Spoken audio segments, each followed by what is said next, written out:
All right, welcome in everyone to another deep dive. And today we're taking a look, a real close look, I should say, at the work and the thoughts of Bob Camblin, Bob Camblin, yeah. a Houston artist. Kind of an interesting figure, I gotta say. We've got a pretty good spread here. We've got some of his own words, like actual quotes from Bob Camblin. We've got excerpts from books about him, about his art, a biography, Biography, nice. and even a YouTube video Oh. about one of his paintings. So we can actually kind of see it. Yeah, well, that's always nice to be able to have a visual, right? Yeah. Yeah. So I mean, our mission here is to really try to get into Camblin's head, so to speak, and try to understand what was driving this guy, what were the recurring themes in his art, and ultimately what makes his art so compelling and why people are still, interested in it today. Absolutely. And I think what's fascinating is that, having this collection of material, this mix of Camblin's own words, right, Mm-hmm. which are often very poetic, sometimes even paradoxical, right? Yeah. Those paired with, details from his life and how other people have interpreted his work, it's like we're getting multiple perspectives on this really complex, interesting individual. Absolutely. Gives us a much richer understanding of his creative world Right. and the processes that he used. Yeah, and we're gonna kind of use one painting in particular. It's called Crystal Skull Okay. as a central point here, and we've got a written description of this painting, and then we've got that YouTube video that kind of dissects it, so we can kind of use that as a jumping off point, if you will. Perfect. Okay, so all right, so let's just start with the man himself, Bob Camblin. Who was he? Where did he come from? Yeah, so Bob Camblin, born in Oklahoma, 1928. Okay. And what's interesting is that he was surrounded by art from a very young age because both of his parents were artists. Ah, interesting. So, we can already see how that early exposure probably shaped his way of seeing, his way of thinking creatively, right? Yeah. From the very beginning. And, we also know that when he was in high school, he was the art director for the yearbook. Oh, wow. So clear indication, right, that this was more than just a passing interest. This was something he was really passionate about. Right. And then you look at where he grew up, right? Ponca City, Oklahoma, Okay. during the oil boom. You have the Marland Estate there, which was this grand, opulent estate. You have the iconic Pioneer Woman statue, which, and this is a fascinating little tidbit, actually had a direct connection to his mother. Mm-hmm. So, you've got this blend of industry, ambition, history, art, all in this one place. Wow. It's easy to see how that unique environment could have, really nurtured his artistic sensibilities. Yeah, yeah. And then, as he continued to develop as an artist, we see these key early influences. Mm-hmm. People like Ralph Waldo Emerson, right? Mm-hmm. The I Ching, haiku, and haiga. And all of these really point to this early appreciation for, finding deeper meaning in simple things, in everyday things. Right. Observing the world very closely with a keen eye. Ideas that really echo throughout his later work. Yeah, yeah. And of course, then comes formal art education, Right. right? The Kansas City Art Institute. And then a Fulbright scholarship takes him to Italy. Wow. Now, this is where it gets really interesting because he's exposed to the Grand Masters, right? Yeah. The Italian Renaissance. He's seeing Impressionism, Right. the Uffizi Gallery, but he also has this experience in the Capuchin catacombs. The catacombs, yeah. Yeah, with all those preserved Yeah. bodies. Right. And this is where he starts developing these abstract, figurative forms that he called mummies. Interesting. So you have this, this classical influence, but then also this something a little bit darker, a little bit more visceral, Right. maybe even unsettling. It's an interesting contrast. Yeah, how do you think those experiences, like those very different experiences, started to shape his unique style, his visual language? I think, it's fascinating to think about the grandeur of the Renaissance and the technical mastery, right? Mm-hmm. Juxtaposed with these decaying forms in the catacombs. The preserved but also decaying. Right. And I think this is where we start to see these themes that will reappear in his work. Beauty and decay, the lasting and the fleeting, and also I think this interest in the abstract possibilities within the human form, right? Yeah, yeah. So he comes back to the States, he starts teaching at various institutions, but then 1976, he decides to leave academia and become a nomadic artist. Wow.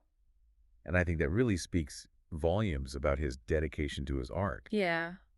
Choosing that freedom over a more traditional path. Right, right.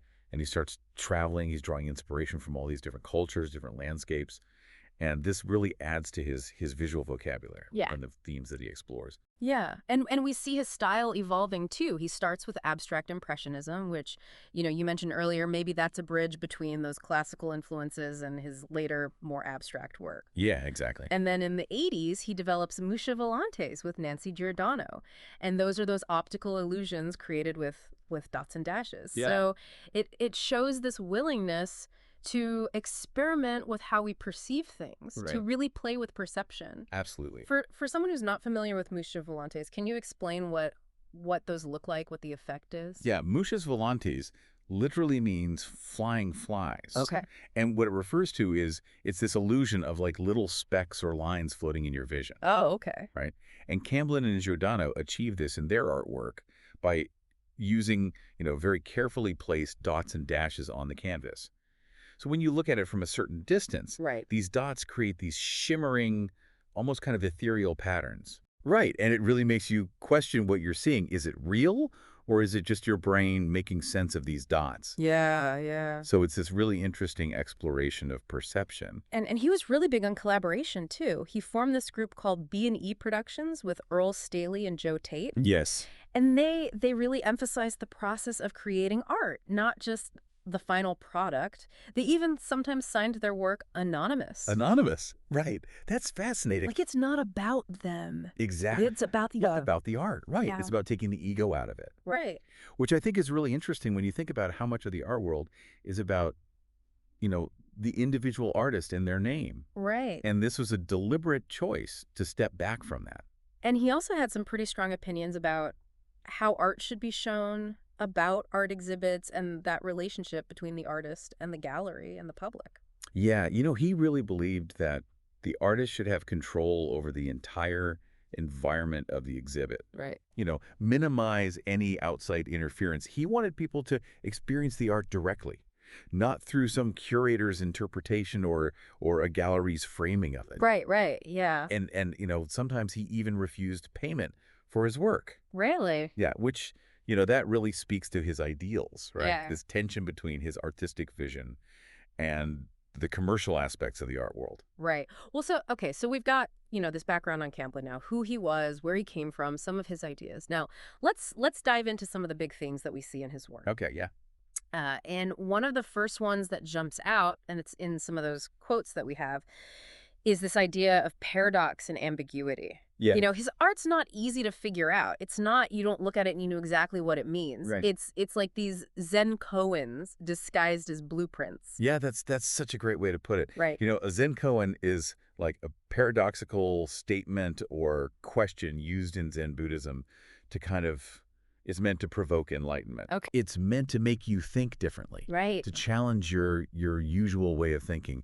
And Camblin's statements, his art, they do the same thing. You get things like a trap that does not trap, or a structure that stands but does not move. Right. They don't make logical sense, Right. but they make you think. They make you think. Yeah. They make you look for deeper meaning. Yeah. And there's this really strong connection between art and philosophy in his work, I think. It's not just about what it looks like, it's about what it makes you think about. Right. It's a conversation Yeah. between art and philosophy. He's exploring these really big ideas, the absurd, the profound, the overlooked. Right. He's making us think about these things through his art. Yeah. And you see these themes of impermanence and change a lot, too. Yes. Decay, transformation. You mentioned the wheel circles earlier. Yeah, the wheel keeps turning, right? Yeah, this idea that change is a natural part of life, and we shouldn't be afraid of it.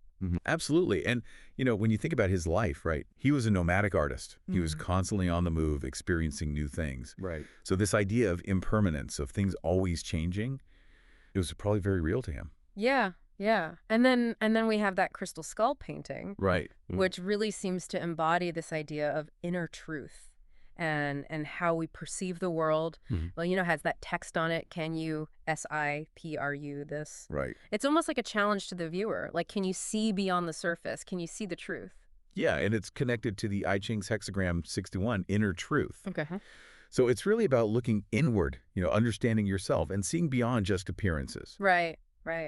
What do you find interesting about how that painting, specifically that painting, kind of embodies all these ideas. Well, the painting itself, right. It's this blend of colors. It's kind of ethereal. But then there are these more hints of forms, like maybe a skull, maybe some other things. And it's not clear, right? And then you have the text, can you SITHRU this? It's almost like a visual riddle, Yeah. right? It's about that tension between clarity and ambiguity, what we see and what we don't see. Yeah. The skull, could be a symbol of mortality or impermanence. Yeah. But the question, the text, it forces you to look deeper. Yeah. And Camlin's work, it always makes you search for meaning, but it doesn't give you easy answers. No, it doesn't. It's like he wants you to find your own meaning, to have your own interpretation. Yeah, he's not telling you what to think. Yeah. He's giving you the tools to think for yourself. Right. And he really saw the viewer as an active participant in that process, right? It's not just passively looking at a painting, it's engaging with it, trying to figure it out. Absolutely. Like a puzzle. Exactly. And that's also reflected in how he used text in his paintings. It's not always explaining something, it's another element, another clue, Yeah. maybe just a shape on the surface. Right, right. And there's this sense of finding what I would call everyday enlightenment, seeing beauty in unexpected places, humor in decay, like embracing these opposites. Yeah, finding the extraordinary in the ordinary. Exactly. That's a very Zen idea. And it definitely connects back to those early influences we were talking about. Absolutely. And then you have his whole approach to ego and authorship, the collaboration, the anonymity. Yeah. It's like he's stepping aside and letting the art speak for itself. It's about the collective, the shared experience. Right. It's about submerging the individual ego, which, aligns with some Eastern philosophies that emphasize interconnectedness. Right, right. Okay, so let's talk about some specific examples, some quotes. Okay. One that I really like is, look into the atom, you get what you need. Look into magic, and you get what you need.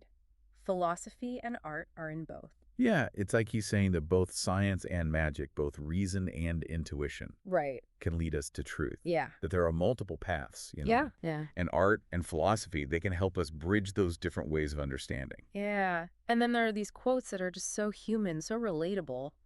Poor fish, trapped by the changing tides, so much like us. Or, bright day and I soar, how cruel that my soul is attached to this earth, and yet. Those quotes, they show his empathy, his understanding of the human condition. Right. We're all trapped in a way, Right. right? We're all limited. Mm-hmm. But we also have this desire for something more. Yeah, yeah. And then there's this quote about how he saw the purpose of art changing. Art for art's sake has become art for life's sake, or art for my sake, or art for survival's sake. It sounds like his view of art became more personal, more essential. Right. It's not just about beauty anymore. It's about life itself. Yeah, yeah. And the crystal skull painting, it's just so striking with those colors, the faint outline of the skull, the text. It's like a visual representation of everything we've been talking about. It's that mystery, that ambiguity, that challenge to see beyond the surface. Right. And the video, the YouTube video, it really digs into those layers of meaning. It does. It shows how all these elements, the colors, the darkness, the text, they all work together to create this really powerful image. Yeah. And we also get some insights into his process, how he actually made art. Like this quote, flow and think of what you are doing, not what you plan to do. Step off the train of thought. It's about being present, being in the moment, right? Right. Not overthinking it, just letting the creativity flow. Yeah, yeah. And this one really gets me. We all are creative, but we lose our magic in understanding everything instead of knowing. It's like he's saying that sometimes knowing too much can get in the way of true understanding. Yeah. Sometimes you have to let go of the intellect and trust your intuition. Yeah. And his relationship with the art world, with commercialism, it's interesting. He had his own way of doing things. He did. He wasn't afraid to challenge the norms, to refuse to play the game. Right, right. And we see these recurring images in his work. Scarecrows, puppets, skulls, glass reliquaries filled with murky water. What do you think those might represent? Well, the scarecrows, they could be about transformation, about the changing seasons. Puppets may be about control or the lack of control. Skulls, of course, about mortality. Right. And those reliquaries with the murky water, maybe they represent hidden things, mysteries. Yeah, yeah. So looking back at his legacy, what do you think? How do you think he'll be remembered? I think he'll be remembered as a unique figure, someone who defied categorization. He was respected by his peers. His work is sought after, but he remained kind of enigmatic. Yeah. And critics recognized his evolution as an artist, his constant experimentation. But I think what's really important is that his art speaks to people on a very personal level. Right. It transcends traditional criticism. It touches something deeper. And he's influenced other artists, too. He has. He's inspired others to push boundaries, to explore new ways of expressing themselves. Yeah. And we have these stories from people who knew him, and they talk about his personality, his storytelling, his collaborative spirit. Yeah. It sounds like he was a really fascinating person to be around. Yeah. So at the end of the day, Bob Camblin was an artist who embraced paradox, ambiguity, and the power of individual perception. His work is an invitation to think, to question, to see the world in a different way. Yeah, he's not giving us answers. No. He's giving us questions. Right. So think about that crystal skull painting. Think about that question. Can you SITHRU this? Right. What assumptions are you making? What biases are you carrying with you? Not just when you look at art, Right. but in your life, in your everyday experiences. Right. What might you see if you could really see through those things? Yeah.